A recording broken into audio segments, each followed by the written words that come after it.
is a presentation of Main Street Media, your source for news, sports, and information on Main Street in Middle Tennessee.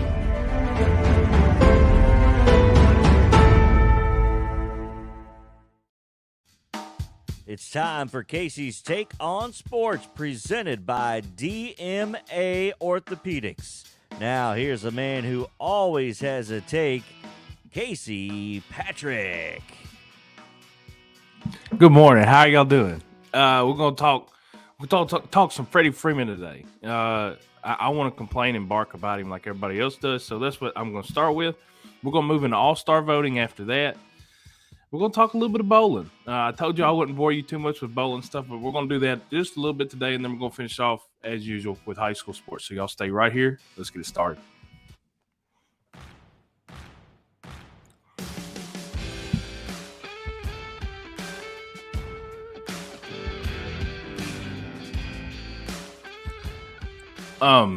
So I'm sure not everybody, excuse me. I'm sure most of y'all watched a little bit of the Braves Dodgers series last weekend. I think it's a pretty good preview for the playoffs, but that wasn't really the main story. And I think anybody that watched knows that.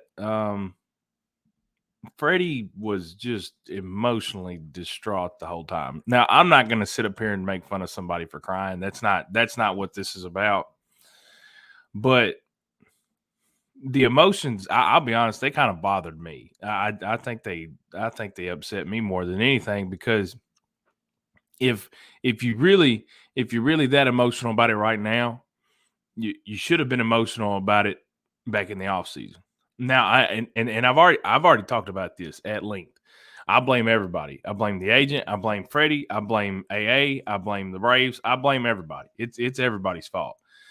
Freddie takes blame in this. It's not just Excel. Why does my beard look so weird this morning? I promise it don't look. That's a little bit better. But I've blamed everybody since the beginning. I've been upset with everybody that was a part of the entire thing. And I still feel that way. But seeing Freddie, and I think who was it? Somebody on the ESPN or one of those big sports places. They reported that Freddie fired his agency or his representation, I guess is what you would call it. And then I saw somebody else said that that's not true, that they're still working through stuff. I don't know. I don't really care. But regardless, that is kind of a rocky relationship now between, Freddie and his management team. But the thing is, he should have already had this conversation. They should have known exactly what he wanted. Like I said, to me, I blame all parties involved. And Matt Olson's been really good too. He's not Freddie Freeman, and his defense, just that little bit. He's not as good, I think, as Freddie Freeman at defense, but he's pretty good. I saw somebody on Twitter just crying and complaining. They said that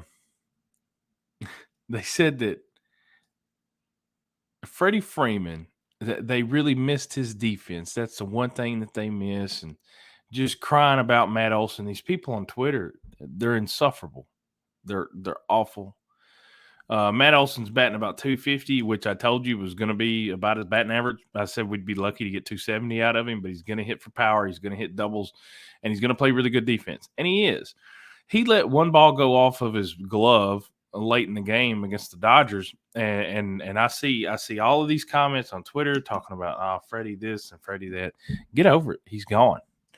Now, there are these weird little conversations that people are having that talking about, well, the Braves want to add a left-handed bat at the free or the trade deadline, and Freddie's heart is not in LA, and people with check marks talking about trades, and I don't want to give Freddie that trade. To be quite honest, do I think the Braves would be a better team with Freddie Freeman on the team? Yeah, sure.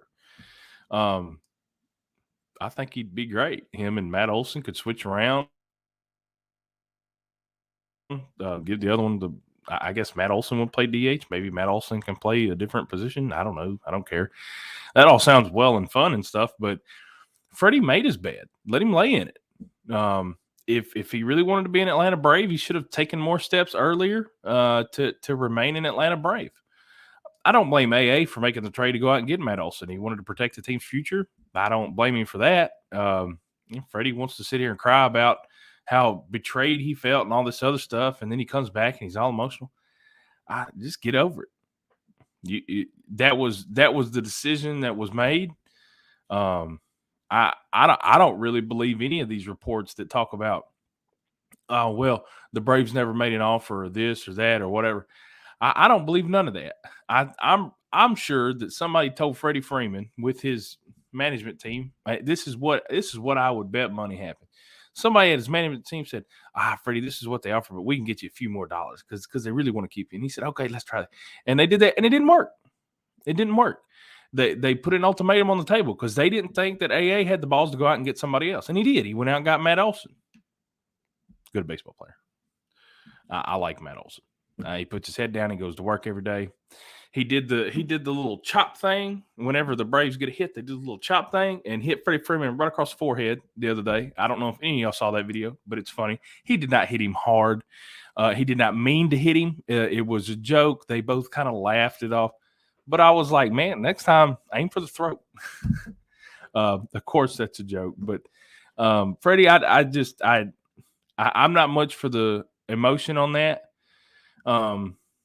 I don't have an issue with people showing emotion. I'm not, like my dad used to be one of those, I'll give you something to cry about type people. I'm not like that. I don't care about that. But him showing that emotion and all that stuff, I don't think it's manufactured, but I also think that there could have been more steps taken beforehand before we even got this far.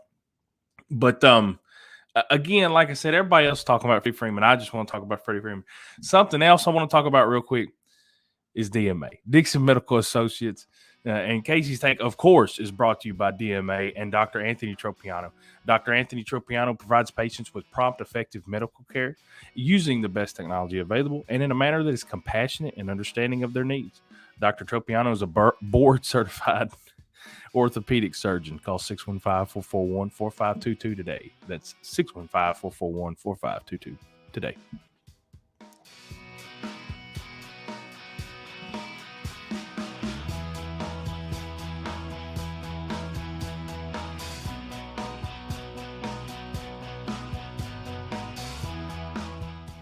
At Dixon Medical Associates, your health is our number one priority.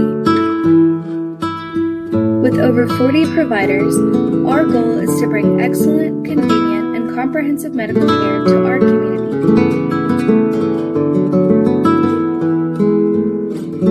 Dixon Medical Associates, a destination for care.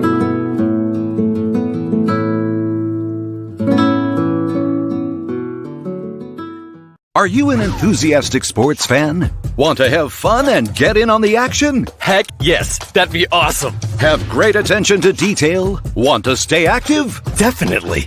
Want to give back to the student athletes in your community? Obviously, yes. Then you'd make an excellent high school sports official. We need more officials in Tennessee. Because with no high school officials, there are no high school sports. Sign up today at highschoolofficials.com.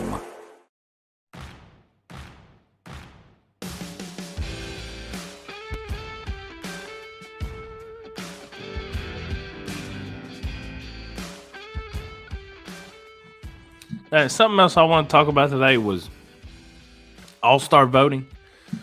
I saw something last night. Fernando Tatis Jr. is 4th or 5th. I tried to look it up while we went to commercial.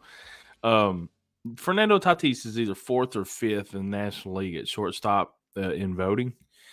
And he has not played a game this year. I don't think. Or at least he's been out most of the time. Here's another one.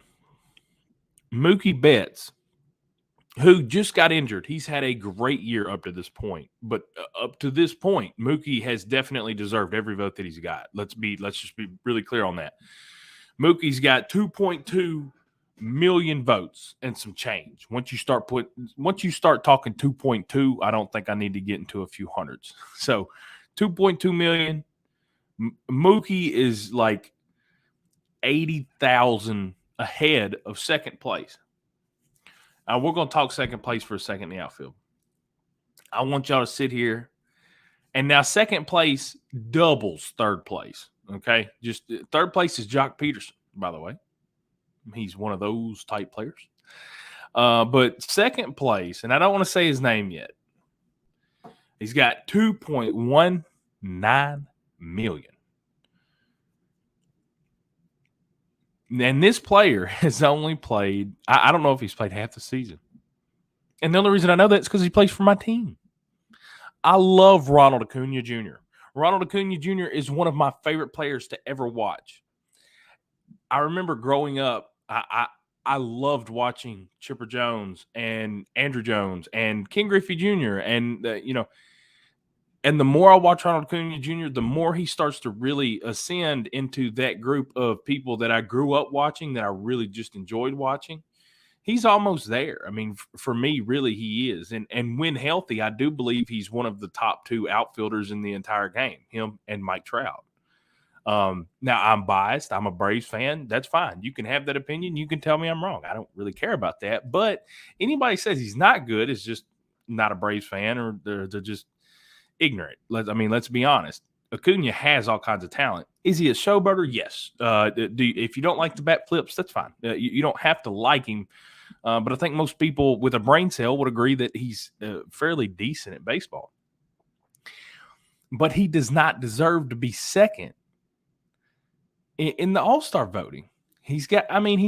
What's he got? 7 home runs this year. And he missed the first 20 games or so. I don't know. And then Adam Duvall's down at the bottom here. Adam Duvall, let's see. I just now looked at this. Adam Duvall's 5th or 6th, it looks like, in the outfield voting. He's hitting $190. I like Adam Duvall. William Contreras has some votes for designated hitter. That is cool. He deserves that. Contreras has been nasty. American League. There was another one I wanted to talk about. I got the Fernando Tatis one out. Aaron Judge leads everybody with 2.4 million votes, which makes sense because he's going to have around 35 home runs at the break, I think. No, he won't have that much. He's at like 28 now. He'll get to 30. I think he'll get to 30 before the break. Hopefully he'll be in the All-Star game, of course he'll be in the All-Star game. Hopefully he'll be in the Home Run Derby, because that would be fun to watch. I think all that's out at LA this year. But we really need to find a new way to get people into the All-Star game. Look at this. Vladimir Guerrero Jr. is at 1.6 million votes. Great player. He's had a pretty good season. Let's be honest. Ty France is half of that. And Ty France, most of y'all might not even know who that is. He's the first baseman for the Mariners, and he's putting together a heck of a season. He deserves to be at the All-Star game. I think he will be at the All-Star game if he stays in second place. But he deserves more than half the votes that Vladimir Guerrero Jr.'s got. I don't think he's better than Vlad. I think Vladimir Guerrero Jr. is one of the best players in the game. But this I don't know, this popularity contest is not good. This is like, I don't know, this is like voting for class president in high school. It's always that one kid that gets it. Everybody, I don't know. I'm not going to sit here and talk about it. I'm over politics. Let's not do that. How much time am I supposed to talk about this one? 14 minutes and 30 seconds. Ooh, we're about, let's see, 5 seconds away right now. So we're going to go ahead and we're going to jump into the third take and talk a little bit of bowling.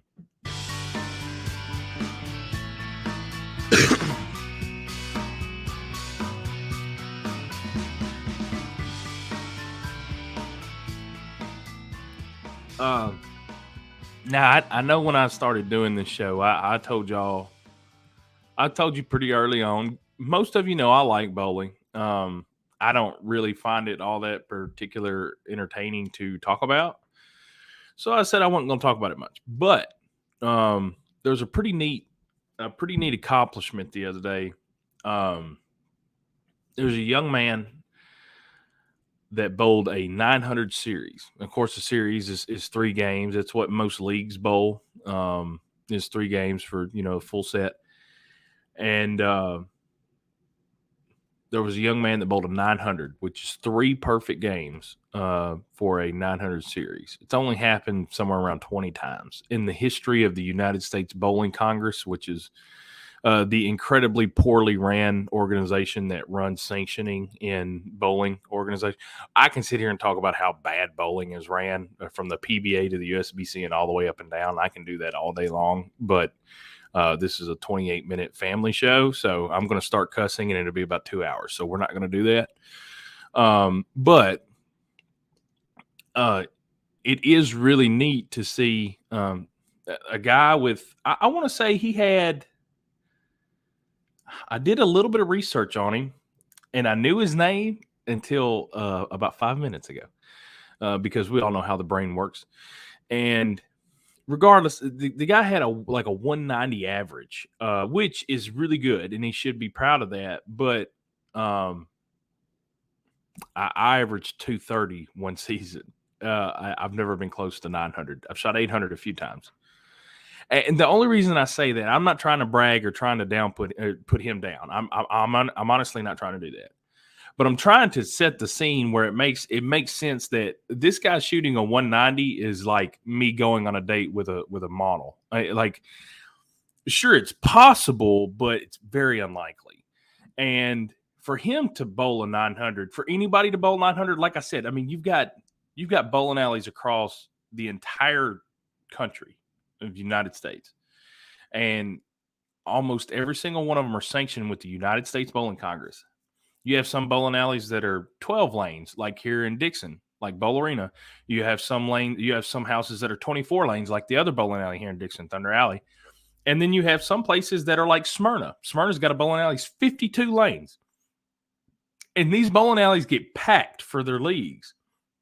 So, excuse me, I had to burp. So when you think about it, there's a lot of people bowling like every day. And the fact that since the beginning of recorded progress in the USBC, which is a long time ago, I knew that number too, but I forgot it. But it's only happened around 20 times that you strike on all 36 balls. All 30 frames, it's 36 balls, strike every time. It's only happened like 20 times. And one guy did it twice within like a month in Florida one time, which is nuts. I don't think that'll ever be done again. But I say all of that to say this. First of all, congratulations to that guy. I can only hope one day to shoot 900. I can only hope to see one. I'd love to see one of my really good friends shoot 900 if I didn't do it, but nobody has ever bowled a 900 in the state of Tennessee. So I think the highest set in the state of Tennessee is an 879, which would be 300, 279. My highest set personally is 823, which is not bad. I'm actually pretty proud of that number. I'd like to bowl better than that, but I'm getting kind of old. The old shoulder don't feel like it used to. But I say all of that to say this. There's a reason why bowling is dying. It's become too easy. People go out and pay $300 for a ball that hooks, and these bowling alleys go out and they put these really easy oil patterns out where you can just get the ball right of the head pin and it'll just float into the pocket as it turns. Bowling's too easy, and that's why it's dying. About 70 years ago, when everybody was throwing rubber bowling balls and you had pin boys sitting down in the back there to go set the pins up, that's when bowling was real, and that's when it was fun. But I just wanted to get that off my chest. Congratulations to that guy. Nothing against him. But this game is too easy now compared to what it used to be. And let's see. Oh, we got another commercial. Y'all stay right here. All right, we're going to talk a little bit of high school sports. Don't go anywhere. All right, stay right here.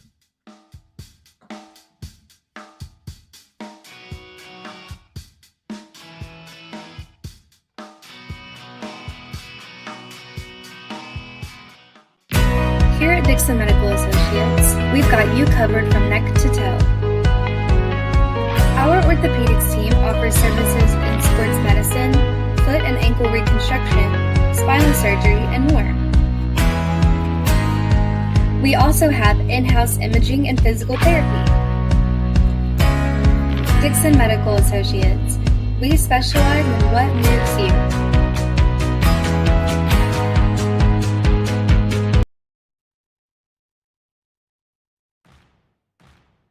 Orthopedics and Dr. Anthony Tropiano. Dr. Anthony Tropiano provides patients with prompt, effective treatment using the best technology available and in a manner that is compassionate and understanding of their needs. Dr. Tropiano is a board-certified orthopedic surgeon. Call 615-441-4522 today, 615-441-4522. Let's see. I'm trying to think. Oh, high school sports. It's the same. I don't know how I forget that. It's the fourth take every week. It's high school sports. I have to look at my little sheet, like I guess like a good little boy, so I know where I'm going. We got dead period, which I think is cool. Of course, and I say this all the time, but coaching the Creekwood bowling team, we had to tell some of our kids. We've been trying to host some summer practices just to keep some of the kids. I guess in rhythm. A lot of our kids don't have other sports that they play, so it gives them an opportunity to come in and do something. But we told them last week, we said, hey, there's, for who was it? We had one kid named Luke. He comes up and talks to me and the head coach, and he says, I won't be here next week. and head coach Scott goes, nobody's going to be here next week. We'll be on dead period. And we had 3 or 4 of those kids, which, they are newer kids. They've never bowled before. They looked at us, they were like, what? They didn't know what a dead period was. So we had to explain to them that TSSAA put in a rule to make sure that there's 2 weeks where kids don't have to deal with screaming coaches. I think it's a cool rule. I think it's good for them, especially the football players, because they've been outside running around in this godforsaken heat the last 2 weeks. I don't want to be out there. I don't like going out there, and I don't even run around. So I think it's good for the kids to. I know they need to stay acclimated to the heat. It's good for them, and it's healthy and all that. But it's also nice to have 2 weeks where you, like I said, you have 2 weeks away from your coach. But we do have that dead period. It's here. But I just wanted to say this real quick. In the Dixon Post next week, we're going to have the all-county baseball team. We're also going to have the Dixon Swim Tides. I want to say Swim Tides every time I talk about it. Dixon Riptides swim team. We're going to have photos from their first meet this year. It was more of an inter squad scrimmage, but we're going to have some photos from that. And I'm going to talk to Coach Desiree Giron, and hopefully get a few quotes from her and try to get a story together for that. And we're also going to have one article where some of my Creekwood girls went to nationals and bowled the national tournament a few weeks ago. So that was fun. I got to go to Kentucky for that. I think I told some of y'all about that, my little Kentucky trip. But over in Cheatham, the all-county softball team this week to go along with the opinion articles. There's not a whole lot going on this week in the paper, I will say that, but we've got July 4th coming up. Our deadlines got kind of goofy. So I wanted to make it easier on our designers. You don't have too much to read this week. That'll be okay. Just take a few minutes on my opinion article if you don't mind. Let me know what you think about it and come back. Like I said, today we're going to have an early show because let's see. I mean, I could sit here and go blah, blah, blah for the next few minutes, but I don't think anybody wants that. Thank you for watching today. And make sure you come back next week. We should have some more. I'm going to figure out what's going on during the dead period. We're going to go out here. We're going to figure out what these kids are up to. We've got a lot of baseball and softball going on, so I'm sure there's a lot. But thanks for hanging out with me today. Thanks for watching the show. Make sure you come back next week. And as usual, follow at CVP51 on Twitter and let me know. Let me know what you think about the show. Complain about it, cry about it, tell me I'm wrong, tell me I'm right. I don't care. Show up and do something. But y'all have a wonderful evening. Thank you.